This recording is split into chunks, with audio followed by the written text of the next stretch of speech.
Welcome back to another episode of Customer Success EQ Podcast. I'm your host, Deepika, and today we are serving up a special blend of of career wisdom and growth strategies in customer success. Before we dive in, let me tell you, this is a must-listen episode. Whether you are just starting your career in CS or you are looking to level up your career, understanding how to grow at different levels in customer success is absolutely crucial. And I don't think we can get a better person to guide us through this journey than someone who has been there, done that. I'm thrilled to introduce you to our guest today, Manish, who is a seasoned leader with over 14 years of experience in B2B SaaS. So, hi, Manish. Welcome to the show. We are super excited to have you here. Hey, Kritika, happy to be here. Thanks for having me. So, would love to know more, would love to get introduced to you. Yeah, a bit about myself. I think, like you said, I spent around 14 years in the SaaS space.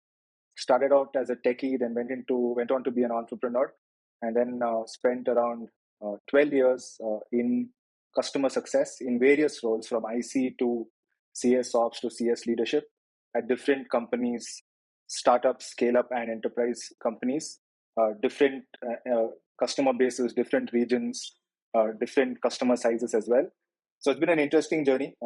Started as a CSM, went on to be a VP customer success as well. So happy to share my learnings and insights of the journey. Yes, absolutely. And that's what we are here for. I feel like this episode is going to be, for you, it's going to be a lot of self reflection. But for us, we are definitely here to catch that nugget of wisdom from you. Let's just start from the beginning of the journey.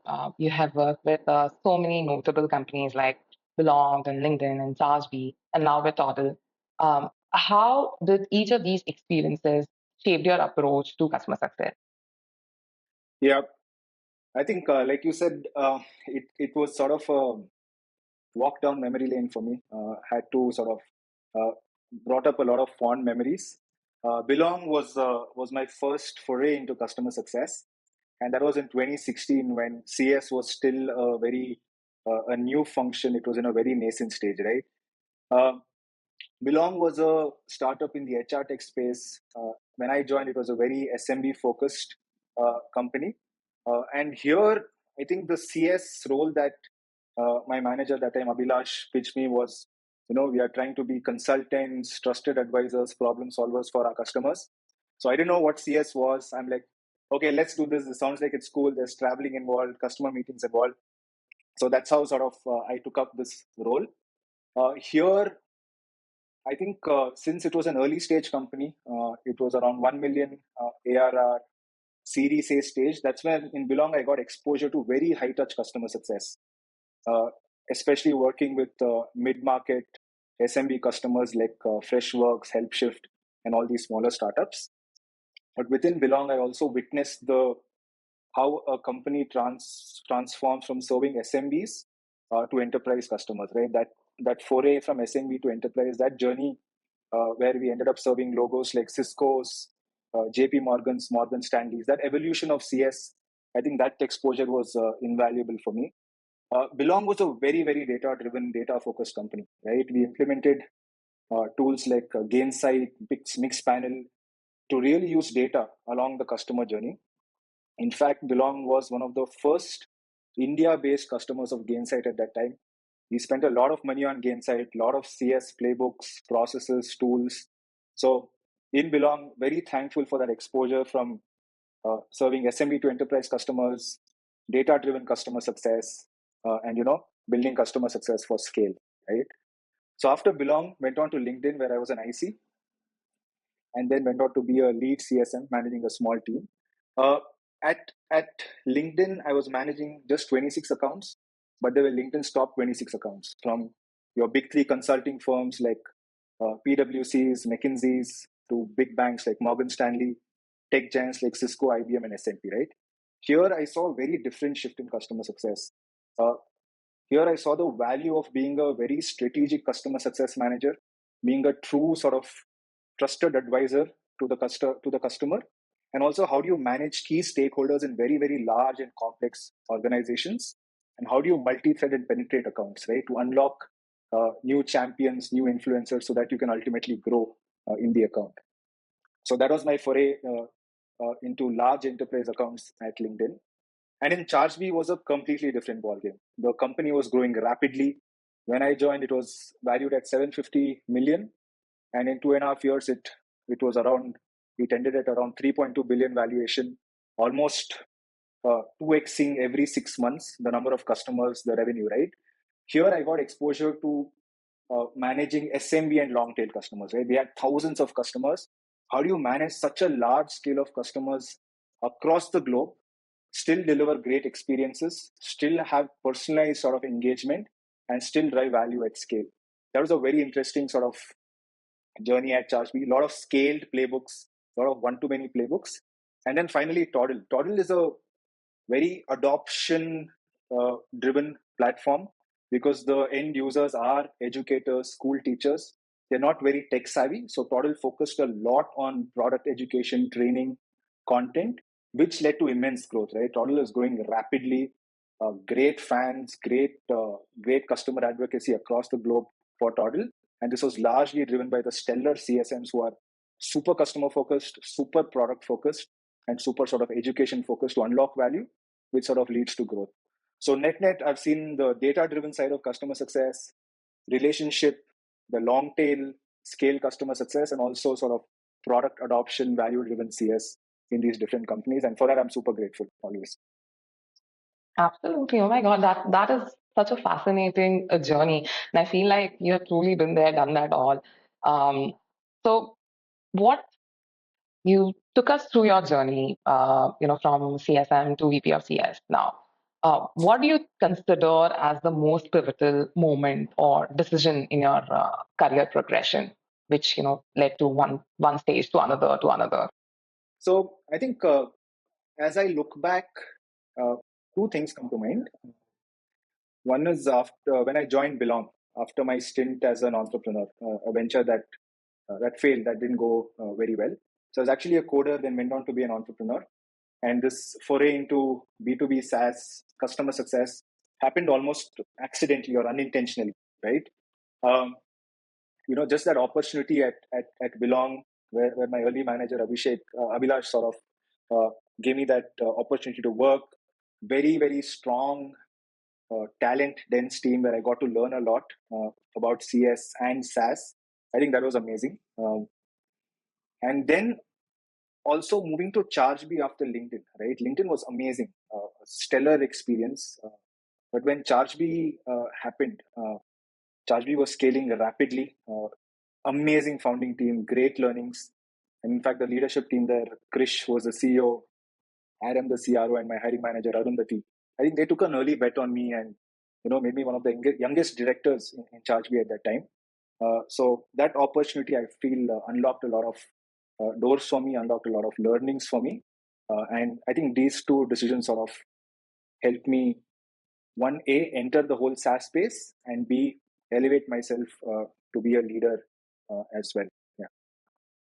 How do a person can identify some of these opportunities? Do they need to look around themselves, or I mean, I do not want to recommend you always switch from one company to another, but how do we identify these opportunities for ourselves that, okay, this is going to, um, can be like a pivotal moment or can be a really good opportunity? Um, I think that's a great question, right? Few things, especially when you're working in fast growing startups, there's always sort of fires to put out, problems to solve, right? I feel if you as a team member identifies a particular problem, if you have the agency and take the initiative to figure out solutions, and if you can give it to your leadership team and execute it and own it end to end, that sort of builds your profile within the company, stature within the company, and gives you confidence that you can do more, right? That's one. The second, I think, which is very relevant to the current times, is also the fact that opportunity lies in adversity as well. Sometimes, with unfortunately, companies are restructuring. There are teams that are being moved around, people being impacted. With that, you might be asked to take stretch opportunities, new opportunities might sort of present themselves to you. Uh, I think taking that on with a positive sort of an outlook, positive frame of mind, I've seen unlock a lot of opportunities for people. Right? Let's say someone, your manager's moved out, and if you're asked to step in as a lead, I think that's a great opportunity for you to end up becoming the manager of the team if you do well. Right? So taking these little things that come your way head on, uh, irrespective of whether you'll succeed or fail, it's a learning experience. Taking it as such, and going at it, I think sort of helps, and with this more doors and opportunities sort of open up for you. Yeah, 100%. I feel like I've seen so many people Yeah. just excelling in something Hmm? that they thought Hmm. is not going to work out, or okay, or True. maybe it can be a really, really small initiative, but it Yeah. opened so many doors for them. That was a great nugget. My so let's dig deeper actually. From opportunities, I want to understand more from the skills. So, what skills or qualities you think you believe that you had, or what set you apart from the journey from the CSM to VP, and how did you develop it? How did you identify, okay, maybe I need this set of skills, or maybe I have it, I need to, make it better uh, from this angle to excel? Yeah. I think there's no one size fits all. It sort of depends. Other VPs might do things differently, but I think what I feel could work for me and could potentially work for others as well is it helps to be really good at your current role. I think that's almost non-negotiable, right? Secondly, what I've seen is that a lot of people tend to go very deep into the sector that they are operating in. Like if you're a CSM in fintech or an HR tech, you sort of try and get to know the ins and outs of that sector. That's super duper helpful, right? But when this happens, people also tend to miss out on the breadth of the sector. And I think this becomes very very important to sort of elevate yourself to be a leader in a company, right? So what do I mean by that, right? So apart from CS, see whether you can do some non-CS related roles as well, which is CS ops, customer experience, account management, customer marketing, as an additional sort of responsibility. Pre-sales, Because probably. pre-sales, right? So the reason is this gives you exposure to different departments in the company: sales, product, marketing, and you get to widen your aperture and see how CS fits into the company's grand scheme of things. So you're not very CS focused, but you end up being company focused, and you understand how CS can move the needle for the company, right? So go in depth in your industry, but go wide in different functions to understand more about departments. So take up ancillary responsibilities, take up cross-functional projects, talk to product marketing. That gives you amazing exposure. That helped me a lot. I was on a ton of cross-functional teams, learning from the CFO, learning from the head of marketing, who are all amazing people that I worked with, and that helped a lot. And also, I think speaking to people and consuming the latest information in CS and tech helps, right? When I joined ChargeBA, when I was building out the CX team, I wrote to a ton of people who have been there, done that, and asked them to uh, pick their brains. Some of them still mentor me, right? Uh, LinkedIn is open. If you ask thoughtful questions and if you follow up little shamelessly and relentlessly, people will give you time. And if they feel that it's worth it, they might talk to you again.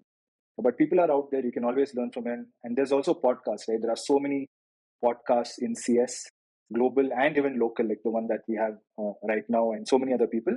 There's always information out there, and it's good to learn from all of this and keep yourself up to date. Got it. So just from skills perspective, focus on collaboration. If you don't have that, unfortunately in CS, you have to have that collaboration skill. You need to talk to people because that's your job. I wanted to understand one more thing from you, that if someone is moving from probably individual contributor role to leading a team, what sort of challenges you have faced, and probably you think other people also have to face those sort of challenges, and probably you can share how did you work that. One thing I realized the hard way is that managing people is very, very hard, right? And it's also an immense responsibility, especially when you are building a team, when you hire people. You're basically asking someone to take a bet on you and leave them good job and follow you in your current team, right? So that's a big responsibility. Sometimes in your conversations, you may be seeing some potential. You have seen that they have some aspirations, and you feel that it's your actually not you feel it's actually your job to unlock that potential or take this person to the next level. So it's a massive responsibility, and with this responsibility, it's also important to be very kind on yourself, right? They say that sometimes as a first time parent or first time job parent, you can be so hard on yourself that you feel like nothing you're doing is right. But first thing for any first time managers is be very kind to yourself. You are doing your best, and it's every day is a learning and evolving process, right? But with managing people, I think there's no one size fits all approach, especially if a high performer moves to a people management role. uh, Sometimes it's very easy to think, hey, this is how it's always been done, why can't you do it like this? But we need to understand that people have different styles. They come with their own strengths. So uh, tuning up the EQ component becomes very important, right? There's this book that was recommended to me when I became a manager first time called High Output Management by Andy Grove, former CEO of Intel, that talks about optimizing your managerial style for different people based on their task level maturity. When to delegate, when to sort of, I wouldn't say micromanage, but when to be closer to them, right? That becomes very important. Second is, as a first time manager, especially when you move from IC, there is this natural tendency to jump in and solve problems because you've been there, done that. But I would suggest what's worked for me is let things fester. Sometimes the teams and people can work it out themselves. Don't be the first one to sort of give your opinion. Get different inputs and then see if you want to sum it up and come up with the best conclusion, right? And lastly, communication, consistency and clarity becomes super important. Uh, Always assume that you have been misheard or people haven't understood you correctly, because you need to keep Hmm. repeating your message like a broken radio, and your team observes every single thing, your facial expressions, your reactions, uh, eye rolling, things like that. So no loose statements. You can't be very loose with your words, your expressions. You need to show up consistently, communicate very clearly, re-clarify your message, and keep reinforcing your message. Because half the issues with teams sort of comes because of poor communication. So this is something Hmm. that is super duper important. I love the rawness in that answer. That and I love the analogy of how being the first time dog parent and first time parent. I also felt the same. I feel like and the thing is, most of the time, these high performers, they go and ask for these roles, right?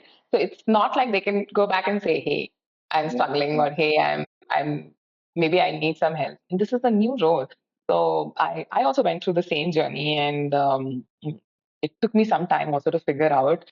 The biggest challenge that I faced was going from that doer mindset to that enabling mindset. yeah, If yeah, someone is saying, "Oh, maybe I'll do it tomorrow," and I'm like, yeah, "What? This can be done in like 10 minutes. Let me do yeah, this."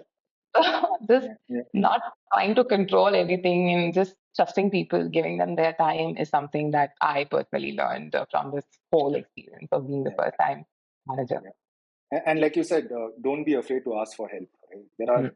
I'm sure, other people in your company who've been there, done that. So always be vulnerable and ask for help. Yeah, that's a great tip. Um, if you'll not ask for help, you'll not know, you'll not learn more. Yep. Um, So, so we covered the, you becoming the first time manager and what are some of the things that people should look for. What about, from mid-level manager in CS? What do you think are, some most effective strategies to demonstrate that, hey, now I am probably a leadership material, or I have leadership potential. Yeah. I think this is interesting because I've seen this pan out in different ways. I think as a mid level or mid manager, few things that you can do is, one is really articulate the impact of your team and share your wins in a very compelling manner internally within the company, right? Make sure that you are representing your team and their successes consistently, accurately, and very vocally within the company. This sort of positions you and your team, very well within the company, right? Second is always take stretch projects as a mid manager, especially in cross functional teams, so that you can network and work with other leaders. You can build your allies as well, and you get that exposure, like I told you, of how different functions work. Because CS can never be an isolated function. You need to work with different people, and also invest a lot in your team. I feel as a mid manager, your team's growth is a reflection of your growth. Uh, let them grow, let them take up roles in different functions. Sometimes you might not be able to give them growth within your company. Give them a glowing recommendation and refer them to another company where you feel they would be a good fit, right? That's one. And finally, if possible, uh, try and get a mentor and a sponsor within the company if you want to take your career to the next level, right? Uh, Mentor is someone who can uh, tell you your blind spots, who you can be very, very vulnerable with, who you can have a very candid conversation with. I mean, sometimes I suggest don't just write to someone and say, will you be my mentor? That's a big responsibility. Maybe just start with a few questions and see if there is a vibe matching, and then see if you can make this a larger relationship or a longer relationship where you can get official mentorship, right? That's one. Sponsor is someone who actually is very different from mentor, right? Sponsor is someone who can stick their neck out and make things happen for your career within the company, right? It can be a very senior person, it can be a CFO level or a VP level person, and this person has to sponsor your next move. So these are not mentors. So for a strong career growth within a company, you need to have a mentor. You also need to have a sponsor who can take your name when you're not in the room, who can vouch for you, and who can unlock these opportunities for you, right? So these two people are very crucial, I think, for anyone's career growth, especially in larger companies, right? Mm. As you go above 1,000, companies become larger. You can't directly end up talking to your CEO, and your visibility becomes lesser. So you need to have these sort of people in your side of the court. Yeah. Yeah, definitely. It's like uh, kind of like a secret sauce, I would say. But and I love the fact that you differentiated mentor versus sponsor. So who who can be these people? Like, do they have to be ideally your manager or a super boss should be one of these, but who can be these people if you can guide us? And um, I know you mentioned do not just cold email someone or ask someone, but can you tell us how to probably approach this? How to approach someone? Maybe observe their work, see what they are doing, how you can help them, and then probably ask for the favor. How do you approach this? Yeah. I'll sort of decouple this with mentors. You can have people within your company or even outside, right? Within your company, someone who you admire, who feel like someone you want to be in, say, 3 years or 5 years, and Mm, whose path that you want to follow, someone who sort of impresses you. And even outside the company, right? There's Twitter, there's LinkedIn. If you see someone who has a great career trajectory, or maybe who's doing something very interesting, and if you feel like you want to be that person or someone like that person, that would be an ideal mentor candidate. Now, reaching out to a mentor, I would maybe start with, uh, even if you want to do a cold reach out, that's fine. But when I said don't do a cold reach out, I meant don't do a cold reach out saying, will you be my mentor? Uh, I'd say do a cold reach out with context, right? Let's say you have entered a new managerial role. You can reach out to another person and say, hey, uh, I've entered this new managerial role. I saw that, say, 4 years ago, you did something similar at a similar size company. As we had these similar challenges, I'm facing these few issues. I wouldn't say few issues. I needed advice on these few things. Would you spend some time, talking to me? I'd love to learn from your journey, right? So that builds context. That also tells you why you want to talk to that person. Why is it worthwhile for them? And I think from my experience, people always want to help people. I have written to so many people, VPs in Dropbox, Salesforce, LinkedIn when I moved out to ChargeBee. Everyone was willing to help someone who's growing in their career. But make sure that you don't waste their time. Ask the right questions and ensure that you know why you're reaching out to them and they know why you're reaching out to them as well. Once you have this first conversation, if you see there is some vibe, it's actually very important that you keep them updated of what happens next. maybe a mail after a month saying, hey, because of your advice, I was able to do this. If you feel there are more things that you need to pick their brain on, have a follow up meeting. I think after 2 or 3 meetings, if you feel that there is a vibe, if you feel that that person is also quite invested in you, then maybe you can make it an official mentor mentee relationship as well. And you can ask. This can happen within the company and outside the company. But I feel a sponsor has to be someone within the company, right? Because a sponsor is someone who needs to unlock doors for you, who needs to say in the room that, hey, we are setting up this team in APAC. I know this guy, maybe we'll ask him to set this team for us. That is someone who's senior within the company, who maybe you have exposure with. And this is how you get exposure when you work in cross-functional projects, say with a CFO involved or with a VP marketing involved. These people might see your work. You might have created some positive impact. There is some recall, and these guys can end up being sponsors for you, right? And here you can have an open sort of conversation about your career goals. Say you want to move abroad, you want to say switch from CS to product management. You can talk about these things and ask them, hey, what will it take for me to do this, right? And you can get those proper guidances purely from career terms, and then sort of get them to sponsor you as well. So that's a sponsor relationship. There is someone who you can be very vulnerable and say, oh God, I almost broke down today because it was a stressful day. How did you handle it? I don't think you can do that with a sponsor, but very different relationships, but both very, very useful for your career. Absolutely. And I feel like the concept of mentorship and sponsorship is just people are realizing the value now and trying to find one. So I'm sure this is going to be a great advice, whoever is trying to navigate this situation. Yeah, So I think thank you so much. just to add to that, I think there was one very interesting phrase that my previous manager at LinkedIn used to say. Make sure that you have your personal board of directors, is what she would Mm, call it. So have some people you can go to advice, sponsorship, mentorship. So see who that is for you in your circle. Write their names on an Excel. Make sure you touch base with them and build your personal board of sort of advisors. right, right. Definitely. I've seen it talked about so many times at so many places. And it can be a game changer for sure. As a leader, how are you identifying and nurturing potential leaders within your team? Because I feel like it's equal responsibility on both the sides. Yeah, I think as you move to a say a VP level or even more senior level, your interaction with uh, the on ground team sort of reduces, right? So Yeah, what you hear is stories sometimes. What you hear is the wins, and I feel, which is why when I said earlier, it's very important for managers to sort of represent the team really well, ensure that the stories are circulated. It's important for the individual contributors also to sort of circulate their stories, ensure that there is visibility. That's one.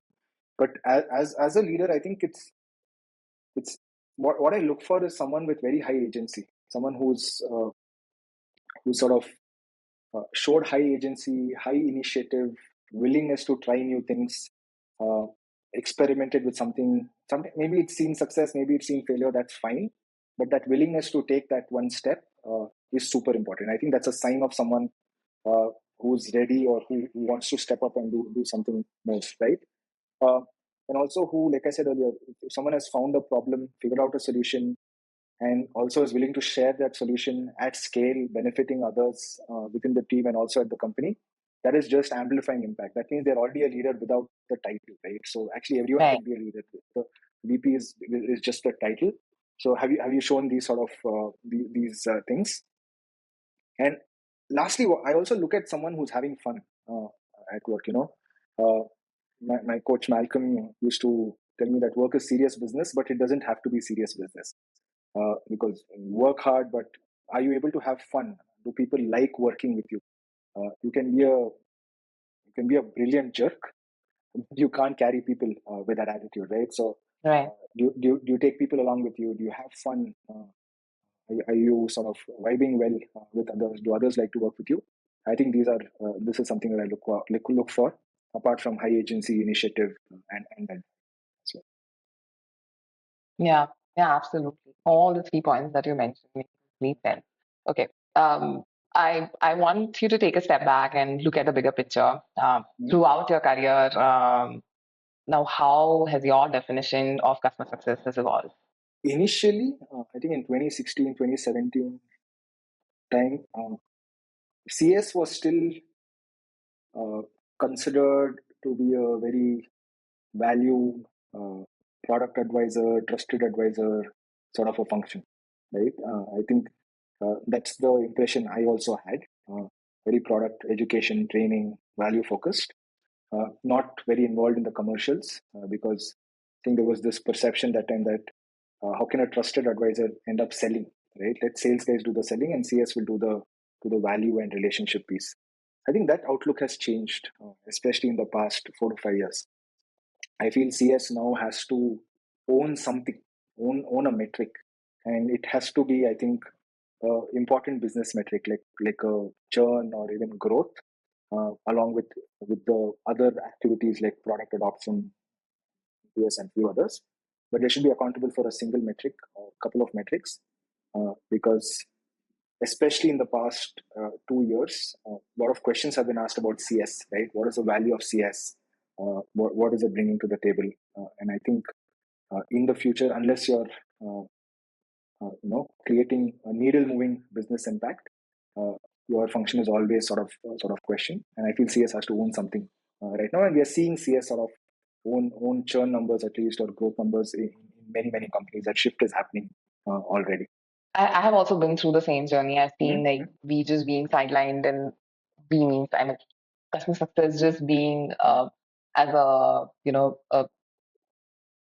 a support role versus coming into the limelight, especially after COVID, and True. able to save so much revenue for the company, even though when uh, new sales are difficult, it is low. So definitely, I always feel like the sales team is like tech superheroes, but we are the ones who are kind of inside that Superman Absolutely, absolutely. Yeah. shirt and yeah, driving things. Um, so you have mentioned about so many soft skills, about collaboration, about taking initiatives and everything. I wanted to know that, with for CS team to function properly, there are so many tools that we have to work on, right? So, how do people, or how do these people, professional, think about learning these tools? What all tools they should consider learning or work efficiently to grow? Got it. Exposure to CS tools or CRM is a no-brainer now. Everyone should have at least used one CS tool by now, looking at the penetration of CS software right now. But I think what I see is people don't know how they can get the most out of that tool that they're working with. There's so much automation you can do. You can use database triggers to engage with customers. You can basically use a strong CS tool to plan out your entire customer engagement, right? You can make your life easier. Uh, how do you use a CS tool, say like a Gainsight or a Vitally or a Churn Zero, to make your life easier? I think that becomes super duper important, right? So knowledge of CS tools or even a CRM like Salesforce, I think that's the non-negotiable right now for CS people. And if you can unlock uh, more levels from these tools, that can really set you apart. Apart from that, I'm sure everyone will relate. Sometimes you want to analyze data, you want to make a deck for a business review. You get a big data dump from product, and you need to make sense of it. So, what do? You sit in an Excel or a Google Sheet and you sort of make your pivot tables. So, basic Excel, I think knowledge is important. How do you sort of derive insights from data? That sort of insight driven thinking, problem solving mindset, using data to sort of paint a story. I think Hmm. that becomes important, and Excel can enable that, right? I've also seen CSMs, more tech savvy CSMs, use tools like Mixmax, tools like Metabase, because product would have given them a query to get some data, and they just have it pasted in their doc, and they can run that query whenever they want data. um, Mix panel to sort of to look at product usage, granular insights, see how each user is doing, what sort of sessions they have. That sort of keeps them really informed of how their customers are doing. That takes the CSM to the next level. I feel, right. So uh, these tools and not having aversion to learning these things, I think also helps. So basic CS tools, Excel, querying tools, Metabase, and Mixpanel, Mixmax. 100%. And I feel like, uh, you know, the professional also should show the excitement to learn these tools. I mean, now Yeah, we have CS ops people who will yeah, figure out the things, and you just have to follow the process. But true. it's extremely important if you want to move to that next level. You have to understand, okay, what is the possibility of this tool? No matter if you design a process or not, that's another thing. But just Yeah, understand, okay, it's going to help me out. How it is exactly going to help me out? What kind of value it's going to provide? How you pitch your services to your customer, you also have to actually uh, think about from a customer success mindset itself and try to understand the value of any product that you're using. Um, absolutely. that actually helps when you are, moving to another company, let's say, and you have to take up initiative of digitalizing something or creating a new process. It's going to help you out rather than if you just wait and follow the processes which are set by other people. 100%. Couldn't agree more. Yeah, All right. So we are actually moving towards the uh, ending of the podcast, but I wanted to ask you a few more things. yeah, A lot of times I feel like people come in, they just, whenever you talk to people, especially if they have done this 3, 4 years, been there in the customer success role for 3, 4 years, they start feeling stuck. Feeling stuck is the new phenomena which is kind of going on. So, what yeah. advice would you give to these CS professionals who are struggling with their career progression? What should they highlight? How they can stand out? Firstly, I think we need to sort of, when I say they, I think it sort of applies to everyone, right? It applies to me as well. It need to sort of look at this feeling of being stuck very, very objectively, right? Uh, uh, what's going well, what's not going well, list out your concerns in a very, very objective manner, and then list out your ideal state, right? Where do you want to be, say, in 2 years or 3 years time? And then I think one way I've seen uh, someone can navigate that path from current state to your ideal state or desired state is find out people on LinkedIn who have been through that journey.